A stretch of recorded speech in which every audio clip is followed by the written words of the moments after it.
हिंदू मंदिरों में निस्संदेह अति उत्तम गुफा है गुफा नंबर 16 कैलाश मंदिर। ये भगवान शिव को समर्पित है, साथ ही अन्य देवताओं को भी सत्कृत। यहाँ पर खंभों से आश्रित 3 मंजिलों की चित्रशालाएं हैं। विशाल नक्काशी किए चौखटे, कुटियां, जिनमें अति विशाल मूर्तियां हैं। इस मंदिर का एक शिलालेख राष्ट्रकूट के शासक कृष्ण प्रथम की सहायता और आश्रय का वर्णन करता है। पुराणों के अनुसार कैलाश पर्वत भगवान शिव का वास स्थान है, जो त्रिमूर्तियों में से एक हैं। ये 3 हैं, ब्रह्मा सृष्टि के रचयिता, विष्णु विश्व के पालन करता और शिव विनाशकर्ता। इस स्वर्गीय वर्णन का पुनर्निर्माण करने के प्रयत्न में हमारे प्राचीन वास्तुशिल्पज्ञों और कलाकारों ने एलोरा में अति अद्भुत वास्तुशिल्प कला का सृजन किया। कैलाश मंदिर एलोरा का गुफा नंबर 16 संसार का अखंड चट्टान निर्माण में प्रतिनिधित्व करता है। एक अखंड चट्टान से खनन किया गया इसका क्षेत्रफल यूनानी पार्थेनॉन जितना है और उससे करीब दुगना ज्यादा। 8वीं शताब्दी में इसके निर्माण में 7000 वास्तुशिल्पज्ञों को 100 वर्ष लगे। 85,000 क्यूबिक मीटर की ज्वालामुखी चट्टान को अति परिश्रम से काटने में 90 मीटर लंबी 2 बड़ी खाइयां पहले पहाड़ी में हथौड़ी और छैनी से काटी गईं। उनकी गहरी गर्त से एक दूसरी खाई जो 53 मीटर की थी, दूसरी तरफ थी, उससे मिलाया गया। इस प्रकार समतल बनाकर 30 मीटर ऊंची अवशिष्ट चट्टान का खनन कर उसे आकार दिया गया। साधारणतया मंदिरों का निर्माण नीची सतह से ऊपर की ओर होता है, परंतु कैलाश मंदिर ऊपर से नीचे की ओर निर्मित था। काटकर और चट्टान में नक्काशी का काम कर सावधानी के साथ यथार्थता से बारीकी से अलंकृत एक वैभवपूर्ण अतिशय कलात्मकता उभर पड़ी। ऐसा जान पड़ता है कि एक स्वतंत्र अनेक मंजिलों का संयुक्त मंदिर हो, परंतु ये एलोरा का अद्भुत सच है कि ये एक अखंड चट्टान पर ही आश्रित है। इस संयुक्त मंदिर के 4 मुख्य भाग हैं।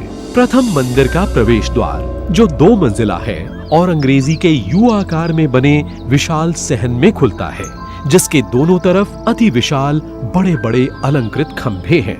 आंगन के चारों तरफ खंभों से आश्रित चित्रशालाएं हैं जो 3 मंजिल ऊंची हैं। पूर्व काल में पत्थरों से बने पुल इन शालाओं को मुख्य मंदिर से जोड़ते थे। स्वयं मंदिर ही इसका दूसरा भाग है, जो कि एक अलंकृत सूच्याकार के रूप में बना है, जिनमें भारतीय सभ्यता और धार्मिक लक्षणों से भरपूर अति उन्नत सूक्ष्म नक्काशी की गई है। तीसरा भाग है नंदी का पवित्र स्थल, जो मध्य भाग में है। अंततः यहाँ पर रहने वालों का आवास स्थान है, जो कि आंगन के चारों तरफ है। भवन का चबूतरा निचला भाग ये अपने आप में एक बड़ी विशाल मंजिल लगता है। ये इसके अपूर्व निर्माण में 4 चांद लगाता है। मुख्य मंदिर का अधोभाग इतनी निपुणता से बनाया गया है मानो ये हाथी ही समस्त मंदिर के निर्माण को आश्रय देकर उठाए रखे हैं। बाईं तरफ के देवता बहुधा शैव हैं और दाईं ओर के वैष्णव। प्रवेश 50 मीटर लंबा है और 33 मीटर चौड़ा। इसका शिखर आंगन के तल से 29 मीटर ऊंचा है। द्वार के चौखट में गंगा और यमुना देवियां हैं और इस पवित्र द्वार पर स्वागत करती हैं। हमें अपने पवित्र जल से परिशुद्ध करती सी लगती हैं। फिर हम पहुंचते हैं 2 ऋषियों के पास, व्यास और वाल्मीकि, पौराणिक महाभारत और रामायण के रचयिता। अब सौभाग्य और कुशलता के अनेक चिन्ह हमारा अभिवादन करते नजर आते हैं। ड्योढ़ी के 4 विशाल खंभे, जिनमें गुलदस्ते और पत्तों के गुच्छे शिल्पित हैं। द्वार के दोनों ओर धन के देव कुबेर की मूर्तियां हैं। लीजिए, अब पूरी स्वागत समिति है हमारे लिए। दुर्गा दुष्टनाशिनी और गणेश सौभाग्यदाता। मंदिर के दोनों किनारों में 2 स्तंभ हैं। ये 16 मीटर ऊंचे हैं। कहा जाता है कि ये शिव के त्रिशूल का भार सहते थे। सामने के छोटे कक्ष में धन धान्य की देवी लक्ष्मी से मिलते हैं। आंगन के दोनों तरफ हाथियों की कतारें हैं। इच्छा व मोह के अधिपति कामदेव दिखाई देते हैं, अपने धनुष को ऊपर उठाए जिसमें 5 बाण हैं, हमारी हर एक इंद्रिय के लिए। प्रवेश के बाईं तरफ दूर खंभों के पीछे दीवार पर एक मंदिर नदी देवियों को समर्पित है। गंगा, बगल में यमुना और सरस्वती पवित्रता, भक्ति और विवेक वैराग्य का प्रतिनिधित्व सा करती।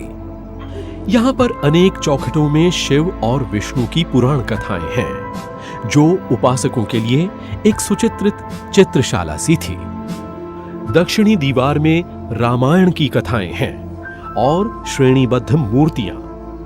रावण का अपना सिर आहुति में चढ़ाना, शिव, पार्वती, नंदी और लिंग। वीणा वाद्य बजाते शिव, शिव पार्वती शतरंज खेलते, शिव और पार्वती विवाह, लिंग का उद्भव जो कि शिव का लाक्षणिक चिन्ह है, उनकी सृजन शक्ति का द्योतक नृत्य करते शिव। दक्षिणी मंडप के एक चौखट में रावण कैलाश पर्वत को उठा ले जाने की कोशिश में उसे हिलाता, पार्वती और उनकी सेविकाओं को त्रस्त करता। उनमें से एक स्त्री डर कर भागती। शिव अपने पैरों की उंगली के एक चलन से पुनः व्यवस्था कायम करते दिखाए गए हैं। उत्तरी दीवार पर ऊपर की तरफ महाभारत कथाएं चित्रित हैं और कृष्ण लीला का वर्णन नीचे है। इसमें कृष्ण मक्खन चोरी करते, विष्णु नरसिंह के रूप में, आधे मनुष्य और आधे सिंह, विष्णु अनंत शयन में विष्णु पालनकर्ता की तरह। अंततः हम अन्नपूर्णा को देखते हैं जो समृद्धि की देवी हैं। अंदरूनी ड्योढ़ी में 2 चौखटें हैं जिनमें शिव ज्ञान स्वरूप दिखाए गए हैं और वहीं भैरव गज राक्षस को मारते भी। प्रधान मंदिर की सीढ़ियां ऊपरी मंजिल में ले जाती हैं, जहां पर एक मंडप है। ये ठोस 16 खंभों से रचित है। इनमें 4-4 खंभे एक साथ रचित हैं और फिर अंत में आखिरी स्थान पर इस वैभवशाली मंदिर का गर्भगृह है। यहां गंगा और यमुना सुरक्षा में नियुक्त हैं। गर्भगृह में योनिलिंग है, विशाल सृजन शक्ति का प्रतीक। गर्भगृह के समूचे पिछले हिस्से में एक पगडंडी है जिसमें 5 छोटे मंदिर हैं, सभी प्रधान मंदिर के प्रतिरूप हैं। कैलाश मंदिर अनेक महत्वपूर्ण आयामों का प्रतिनिधित्व करता है। भारत की वास्तुशिल्प कला की अद्वितीय, अत्युत्तम अखंड चट्टान से निर्मित रचना, अलंकृत शिल्प कला। ये काल्पनिक दृष्टि अनेक पीढ़ियों की प्रतिभा व परिश्रम का प्रतिनिधित्व करती है, आने वाली पीढ़ी दर पीढ़ी को मुक्ति दिलाती। इन दीवारों के बीच खड़े होकर उस असाध्य आध्यात्मिक शक्ति को अनदेखा नहीं किया जा सकता जो इसके सृजन के मूल में है और सदियों के उतार चढ़ाव के बीच जो आज तक सुरक्षित है।